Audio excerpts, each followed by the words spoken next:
Hello student. इस video के अंदर हम चैप्टर नंबर 3 एटम्स और मॉलिक्यूल्स को थोड़ा और आगे डिस्कस करेंगे। लास्ट वीडियो के अंदर हमने एटम के बारे में समझा था और एलिमेंट्स के सिंबल के बारे में समझा था। ओके, तो वो वीडियो अगर आपने नहीं देखा है तो ज़रूर देख ले। देखो, चैप्टर बहुत इंटरेस्टिंग चैप्टर है, लेकिन ये सारी चीज़ें आपको सीखनी पड़ेगी। ओके, तो ध्यान से देखो, एलिमेंट्स को ध्यान से आप वो वीडियो भी देखो। मैं आपको 1 to 20 एलिमेंट और उनके सिंबल का फोटो भी सेंड करूँगा आपको। ओके, वो आपको तैयार कर लेने हैं। वैसे भी धीरे धीरे प्रैक्टिस होगी तो तैयार हो जाएंगे। इस वीडियो के अंदर हम बात करेंगे एटॉमिक मास। ओके, किसकी बात करेंगे हम? एटॉमिक मास की बात करेंगे। ओके, तो ध्यान से देखो, एटॉमिक मास एक्चुअली क्या होता है। तो किसी भी एटम का मास, हमने देखा कि एटम स्मॉलेस्ट पार्टिकल है।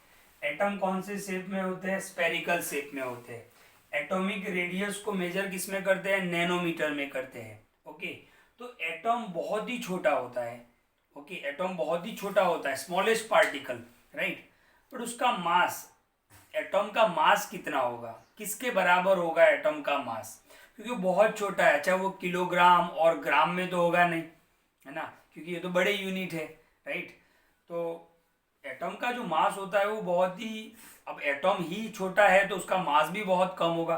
तो उसके मास को किस तरीके से मेजर करते हैं, उनका यूनिट क्या होता है ना। जैसे आप मार्केट से वाटरमेलन लाते हो, तरबूज लाते हो, तो आप बोलते हो कि भाई 2 kg का है, 3 kg का है, 4 kg का है। ओके, तो इस तरीके से आप बताते हो कि भाई ये 2 किलोग्राम का है, 3 किलोग्राम का है। लेकिन एटम का मास क्या होगा, मतलब कितना, उसका यूनिट क्या होगा? आप वाटरमेलन लाते हो तो केजी में बोलते हो, राइट, कि भाई 2 kg, 3 kg, 4 kg, तो वो उसका यूनिट है। इसी तरीके से एटम जो है उसका भी मास होगा और उसका भी यूनिट होगा। तो पहले उसका यूनिट देख लेते हैं। तो ध्यान से देखो, यहाँ पर मैंने लिखा है AMU। AMU atomic mass unit, या तो यू, या तो यू। तो आप जैसे मान लो कि मैंने बताया था आपको, हाइड्रोजन का एटॉमिक मास 1 है। हाइड्रोजन का एटॉमिक मास 1 है, तो हम क्या लिखेंगे? 1 AMU लिखेंगे, या तो सिर्फ 1U लिखेंगे। ओके, हाइड्रोजन का जो एटॉमिक मास है, हाइड्रोजन के एक एटम का मास कितना होगा? 1 AMU। ओके, या मतलब हम AMU लिख सकते हैं पीछे, या तो U लिख सकते हैं। तो जब भी AMU या तो U लिखा हो तो आपको समझ जाना है कि वो उसका यूनिट है।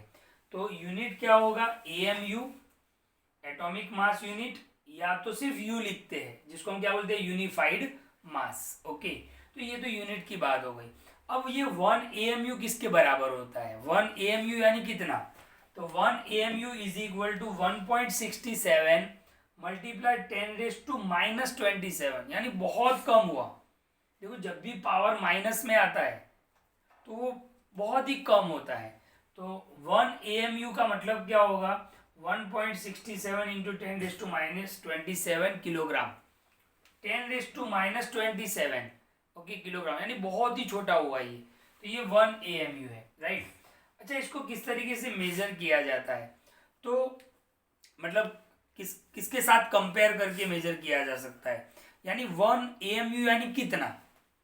यहाँ पे बहुत सारे स्टूडेंट को कंफ्यूजन होती है, सर कितना मतलब 1 AMU यानी कितना? क्योंकि देखो, कोई आपके सामने बोले कि 1 किलोग्राम, 2 किलोग्राम, तो आपको समझ में आ जाता है, हाँ भाई 1 किलोग्राम इतना होता है, 2 किलोग्राम इतना होता है।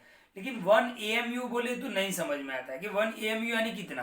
तो मैं आपको इसका एग्जाम्पल से समझाऊँ आपको। पहले थोड़ा हम पॉइंट क्लियर कर लेते हैं। देखो, carbon 12 isotope chosen as a standard reference for measure atomic mass. किसी भी एटम का जो मास है, किसी भी एटम का जो मास है, उसको मेजर किसकी कंपैरिजन में किया गया है? Carbon 12 atom. Carbon 12 atom, carbon बहुत अलग अलग फॉर्म में होता है, उसमें आपको ये कार्बन 12 एटम लेना है। ओके, तो 1/12, 1/12 एक कार्बन एटम का 12वां हिस्सा, 1/12, 1/12 mass of carbon atom. Okay, तो एक कार्बन का एटम है, मैं आपको अब इसको ड्रॉ करके बता रहा हूं, ध्यान से देखना। ओके, ध्यान से देखना बिल्कुल। ध्यान से देखो बिल्कुल। मान लो कि हमारे पास एक कार्बन का एटम है, ओके, कार्बन 12 का एटम है। कौन सा? कार्बन 12 का एटम है। एटम कैसा होता है? स्पेरिकल होता है। अब इसके मैं 12 पार्ट कर रहा हूँ, ओके, ध्यान से देखना, 12 पार्ट कर रहा हूँ। ये 4 पार्ट हुए, ध्यान से देखना, 1 2 3 4 5 6 7 8, ये 8 पार्ट हुए, ओके। तो ध्यान से देखो, 1 2 3 4 5 6 7 8 9 10, ये 10 हुए। यहाँ पर एक लाइन और ड्रॉ कर देता हूँ, तो 12 हो जाएंगे। देखो 1 2 3 4 5 6 7 8 9 10 11 12। तो एक कार्बन 12 एटम के, देखो यहाँ पे क्या लिखा हुआ है, कार्बन 12 आइसोटॉप। आइसोटॉप क्या है हमें आगे समझना है। कार्बन 12 को चूज किया गया है ना, कार्बन 12 को, कार्बन 12 एटम को चूज किया गया है फॉर किसके लिए? Standard reference for measuring atomic mass. Atomic mass को बताने के लिए कार्बन 12 को चूज किया गया है। तो इस कार्बन एटम को, कार्बन 12 एटम को ध्यान से देखना, ये कार्बन 12 एटम है, C12 एटम है। कौन सा है? C12 atom. तो यहां पर मैंने उसके 12 पार्ट कर दिए, 12 इक्वल पार्ट, ओके। तो 1 AMU कितना होगा? ध्यान से देखना, अभी आपको यही समझना है कि 1 AMU कितना होगा। तो 1/12 multiply mass of C12, okay, कितना होगा? 1/12 मल्टीप्लाई मास ऑफ C12। यानी इस कार्बन 12 एटम का एक पार्ट आप ले लो, तो एक पार्ट मान लो कि मैं ये एक पार्ट ले रहा हूं, ओके, मैंने यहाँ पे ड्रॉ कर दिया, देखो। तो पूरे कार्बन C12 एटम के अंदर से मैंने एक पार्ट निकाला। ये एक पार्ट का जितना मास होगा उतना ही मास एक एटम का होगा। यानी अब समझो कि किसको रेफरेंस बनाया गया है, किसको रेफरेंस बनाया गया है? एटॉमिक मास मेजर करने के लिए रेफरेंस किसको बनाया गया है? कार्बन 12 एटम को, ओके।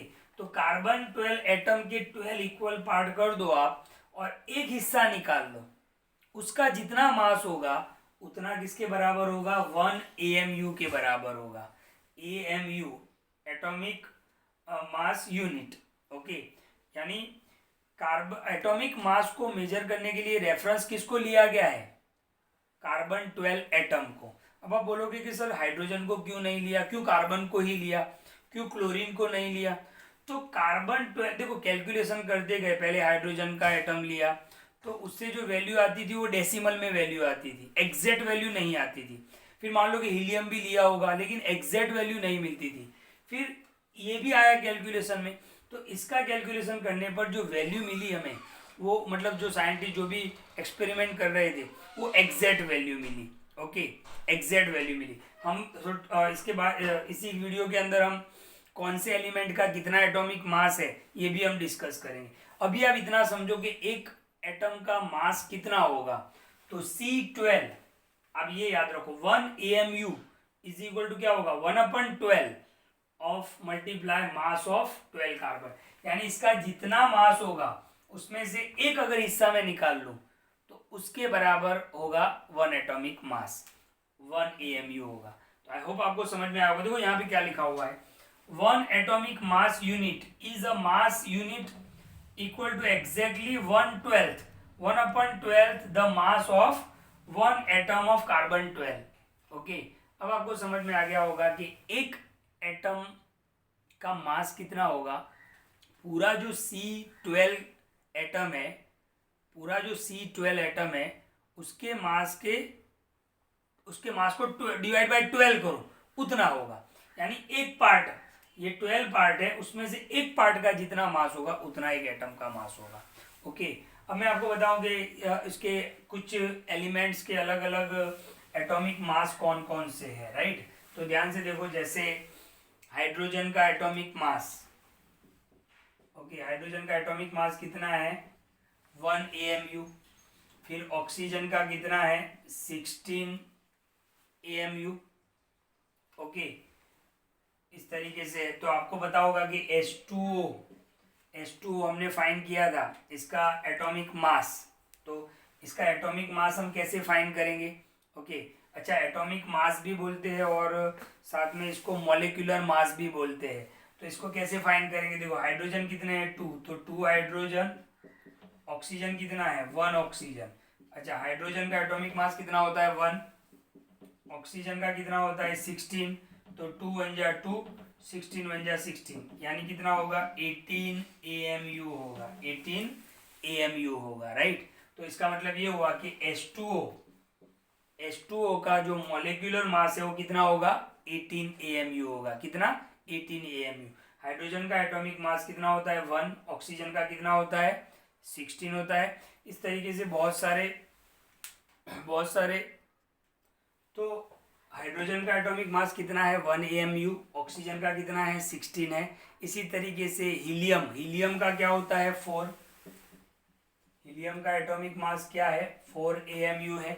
इसी तरीके से अगर आप कार्बन की बात करो तो कार्बन यानी C, तो उसका एटॉमिक मास कितना होता है? 12 AMU होता है। ओके, इसी तरीके से नाइट्रोजन की बात करो N, तो 14 AMU होता है। धीरे धीरे आपको याद हो जाएंगे, राइट। अच्छा, याद भी करने हैं, आपको ध्यान रखना है, इसी तरीके से याद हो जाए। सोडियम जैसे 23, सोडियम यानी Na, तो कितना है उसका एटॉमिक मास? 23 है। इसी तरीके से मैग्नीशियम की बात करें Mg, तो उसका कितना है? 24 है। ओके, तो ये आपको याद रखने हैं। एल्यूमिनियम जैसे 27 है, तो धीरे धीरे याद हो जाएंगे। तो एक बार वापस देख लेते हैं। हाइड्रोजन का एटॉमिक मास कितना है? 1 AMU। ऑक्सीजन का कितना है? 16 AMU। हीलियम का कितना है? 4। कार्बन का कितना है? 12। नाइट्रोजन का कितना है? 14। सोडियम का कितना है? 23। और ये हमने जो फाइंड किया वो क्या फाइंड किया हमने? Molecular mass. क्या फाइंड किया हमने? Molecular mass. तो इस तरीके से मॉलिक्यूलर मास भी फाइंड करते हैं। आगे इसके सम भी आएंगे, एग्जाम में पूछते भी है। अच्छा, एक और वर्ड को समझ लेते हैं, रिलेटिव एटॉमिक मास। ये सारे रिलेटिव एटॉमिक मास ही है, लेकिन रिलेटिव वर्ड यूज किया गया है। तो ध्यान से देख लो, the relative atomic mass of an element is defined as the average mass of atom as compare to 1/12 mass of 1 carbon 12 atom. बात वही है, खाली वर्ड चेंज किया गया है। रिलेटिव एटॉमिक मास का मतलब क्या होता है कि किसी भी एटम का एवरेज मास कितना होगा। तो मैंने बताया आपको C12 जो एटम होता है उसके 12 इक्वल पार्ट करो, उसमें से एक हिस्सा निकाल लो, तो वो एवरेज मास होगा एटम का, राइट। तो रिलेटिव एटॉमिक मास क्या है? वही है कि एवरेज मास ऑफ एटम के एटम का एवरेज मास कितना होगा। तो मैंने आपको बताया C12 जो कार्बन एटम होता है उसके 12 इक्वल पार्ट करो और एक हिस्सा निकाल लो, वो उसका जितना मास होगा उतना ही एटॉमिक मास होगा, इसीलिए इसको रिलेटिव एटॉमिक मास बोला गया है। तो धीरे धीरे आपको ये एटॉमिक मास भी तैयार हो जाएंगे। बहुत इंपॉर्टेंट होते हैं एटॉमिक मास कैलकुलेशन के लिए सम के अंदर। तो इस वीडियो को बिल्कुल ध्यान से देखो और क्लियर करें कि एटॉमिक मास क्या है।